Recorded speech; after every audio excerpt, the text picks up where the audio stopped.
Hello and thanks for joining us today on CUIB Inside. With me is the president of the Catholic University Institute of Boya, Reverend Father George Nkeze, who was in Rome some days back to represent CUIB in the 10th annual ACCU seminar. ACCU stands for the Association of Catholic Colleges and Universities in the world. He's going to be telling us more about this association. Hello, Father, and welcome to the program. Thank you, Mirabel. It's good to have you. So, what is ACCU all about? Yes, ACCU is the Association for Catholic Colleges and Universities in the world. There are almost 290-something Catholic universities in the U.S. Okay. And also, there are 29 international members of ACCU. And CUIB is one of the international members of ACCU. Okay. So all that form what we call the ACCU, Association of Catholic Colleges and Universities in the world. Okay. And so what does ACCU seek to achieve? Now, one of the things that ACCU seeks to achieve is how to foster the Catholic culture within universities. That's the first thing. Okay. Secondly, ACCU works to ensure that there's harmony in terms of delivery of our programs in Catholic colleges and universities in the world, and also to link best practices and to share best practices of what is going on in the world in terms of Catholic higher education. And also, they provide seminars and opportunities, programs for members universities to be able to present and to share their ideas. Okay, before we go to the seminar you just attended in Rome, I would like to find out, among the over 235 member institutions who are members of ACCU, CUIB happens to be the very first African university, Catholic university, to be part of this association. What does it take to become a member of ACCU? Yes, there's a process that you have to follow. Okay. We forward an application to the Board of Trustees of ACCU. There are a lot of requirements that you are supposed to fulfill. Okay. So CUIB did that. We did forward to ACCU Board of Trustees an application requesting to be a member. Okay. And they gave us the rundown of what we were supposed to provide. Then a study was made if we meet the requirements of a Catholic higher education.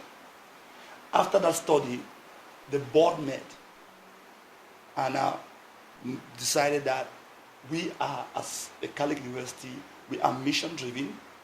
We follow the American system. Okay. We are also international standards from what they had seen in our curriculum, in our structure. And so they decided that we, as a Catholic university in Cameroon, deserve to be a member of the ACCU. What are some of the benefits of being a member of this association? The first is that you get connected to all the universities, Catholic universities in the world. Okay. Now, look at our students now. Some of our students now who are graduating, who will be graduating this in December, already some of them are picked up universities in the US, Catholic universities. Okay. So they don't have to check whether CUIB is a world-class university. So students who are doing the 4-year program can now move over to do graduate programs in the university. That is their first advantage for CUIB. The second advantage is that it also positions CUIB at international level and make people understand that CUIB is not just a university of national standards, but also a university that also has peers in international level. The other advantage which it gives is that, like I as president, I'm able to meet all my other peers in the world. Wow. 200, almost 300 presidents in the world. We meet once a year in Washington. And we talk about Catholic education. We share ideas, we exchange programs, we work partnerships with presidents. Look at what happened. From those conferences, we have gone now wonderful partnerships with Catholic universities in the US. Okay. We have a good partnership with Marymount University in DC as one of them. Okay. We have partnership with St. Thomas University, Minnesota. So these are the opportunities that come in being a member of such a wonderful and renowned association in the world. And Father, in your explanation, you mentioned something of CUIB running a 4-year program. How does this benefit CUIB as part of ACCU? How does it? It benefits because the American system in terms of technical education, or professional education, or BSc undergraduate education is typically 4 years. Okay. 4 years. In Cameroon, we still have a 3-year program. Yeah. In Cameroon, you still have people doing a school of business, accounting, and banking and finance, 3 years. 3 years. But in the US, all those programs are 4-year programs. So what happens when a student leaves Cameroon with a 3-year degree, and you see in the student's curriculum or his transcript that he did only 3 years to have a BSc, what happens is that it makes it so difficult for the student to do a master's program. So they have to give the students some other extra courses and time spent in the US. But what will happen now with our students is that since they have done the 4-year program, which is the international standards, international means that most countries now in the world have come to accept that to really have competent undergraduate students, they must do 4 years. Okay. And which is true. And you can see how our students are excelling. So with the 4 years now, it's easy now for a student now to move on to do the master's program without any doubts whether they have the required skills. This is the advantage we have. And these 4 years, does it have anything to contribute or to do with CUIB as an entrepreneurial university? Part of it too. Okay. Yes. Not only entrepreneur, part of it because to be a true entrepreneur, which is the American system, in hands-on, the American system is more hands-on, then you have to do the 4-year system because there's a time when you have to go for working experience, there's a time for internship, there's a time always for practical experience. So you cannot do that in 3 years, which is a fact. If you have to send out competent students, then the 4-year international standard is the best. Okay, thank you very much. Let me bring you back to your trip to Rome. You were in Rome for the 10th annual ACCU seminar. So what was the objective of this seminar? Yes, as Aglia said, one of the advantages of being a president of such an international organization, association, is that you get to know what is going on in the world. And what the ACCU does is that each year too, not only in Washington, but also in the Vatican, they organize a seminar for all presidents of Catholic colleges and universities. Okay. Now, when we go, this seminar was meant for us to meet now the various courier offices. One of the offices, the main office that we met was the Congregation for Catholic Education. You had the Congregation for New Evangelization. Okay. You had the Institute for Religious Life and Consecrated Life. Wow. You had the Vatican Library. You had the Congregation of the Faith. These are big congregations that link together, that we need to know what is going on, and we need to understand the conversations that are going on in terms of higher education and how we can contribute as Catholic universities to working with the Vatican to contribute to the growth of higher education. Okay. And also it's an opportunity for us to listen to those secretaries talk. Okay. Imagine the Secretary of State for Catholic Education, like Archbishop Zani, which to us about the plans for Catholic higher education. And that's why I have this book. You see, we are privileged, like this new document, which was given to us. It's entitled Educating Today and Tomorrow, a renewing passion. So the big challenge we're discussing was, how can we make Catholic higher education be something that's relevant to the new culture of today? So this document is what we call the Instrumentum Laboris, which has been sent out to the whole world. Father, please, can you just take back the name of that document? A working document. A working document. Instrumentum Laboris in Latin means the working document. Okay. How can we renew passion in higher education, Catholic higher education today? Okay. Remember, we are now in a new culture. The world is a new culture. So how can we renew passion? How can we renew passion in such a way that people understand what Catholic higher education is all about? And embrace it with passion and joy? So this document has been sent out to all Catholic universities in the world, and they're going to create questionnaires there, and CUIB is going to make its own contribution to this document to the world. So these are some of the things that we were doing in Rome to see the general picture. And also in Rome, people are invited to give us talks on best practices in all fields, on how Catholic life in a Catholic university should be. And we had to meet the American ambassador to the Vatican. He invited us for a dinner. We had conversations with it. So it's both academic, both conversational, and also informal, where we meet some of the archbishops, some of the cardinals, and we chat with them. We have mass with them. We share ideas. They also ask us how can we do to help higher education in the world. So it's Father, wonderful. how many persons did you personally talk with? No, talk to many of them. There were so many of them. It was at the an Vatican. interesting trip. It was really, for me, it was an eye opener. That's the first time I'm attending such a seminar, because you meet all the top guys that you hardly see them. You go to all the big offices that you hardly go to. Wow. So there you have an easy access, because you go there, it's well prepared.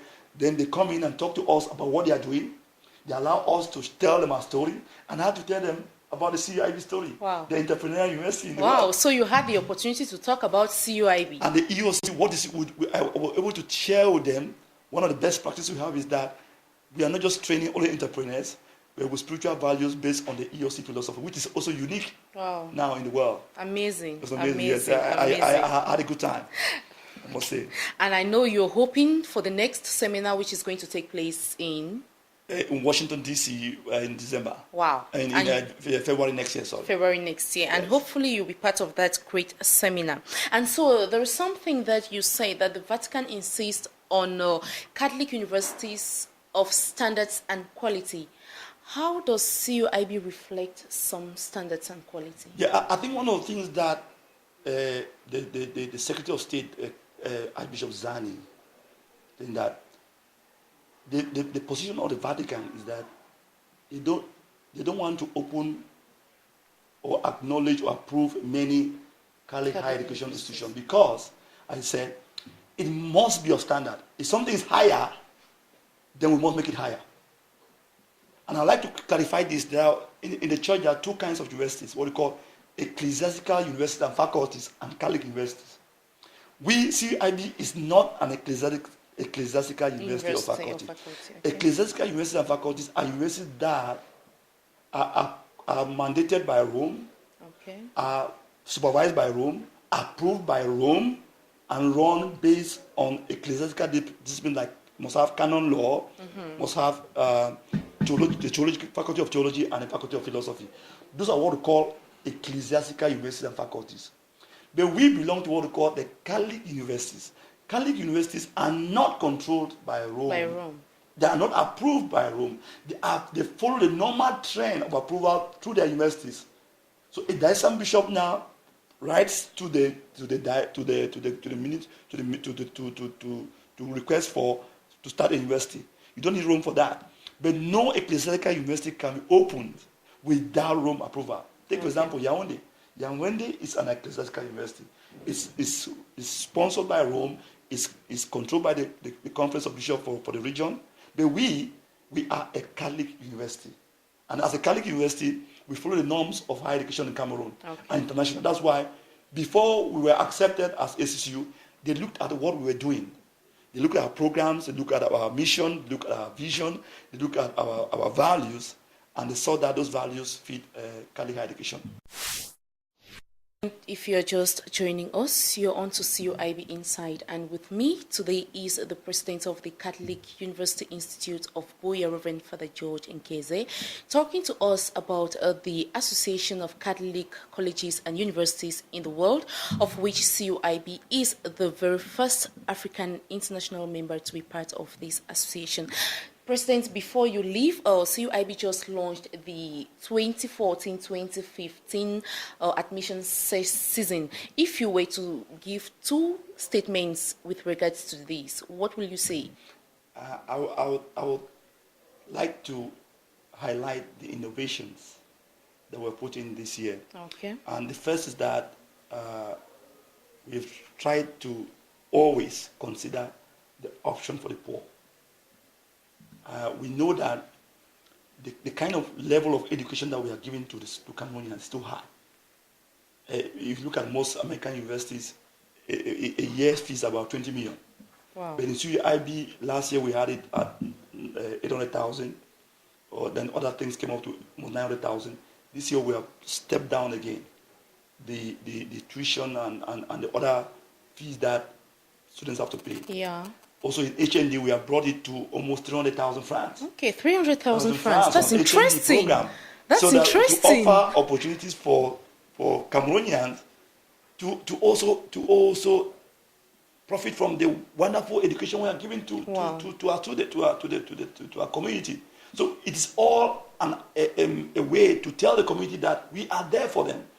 And if we are stepping down the tuition, particularly for the HND, is that we want many more Cameroonians to come and have entrepreneurial skills. Not only entrepreneurial skills, but entrepreneurial skills with spiritual and moral values. And you see, many of the companies want that. They don't want to choose candidates who work in the company and destroy the company because they lack values. Yeah. So these are the two things. These are the things I would like to emphasize, which CUIB intends to do this year as we launch the admission season. And Father, please don't go away. Though I asked you for just two things, I'm still going to ask you, maybe not the very last question, it can still be the last question. I want to find out from you, are there any specific requirements for students who want to come to CUIB? For example, if somebody is reading history, can that person come and read engineering in CUIB? Oh yes, we follow what the Americans always say, your dream. We have to admit that many young people in Cameroon go to secondary schools because those schools are not available. Technical schools are not available. Engineering schools are not available. Schools of agriculture are not available in Cameroon. Yes.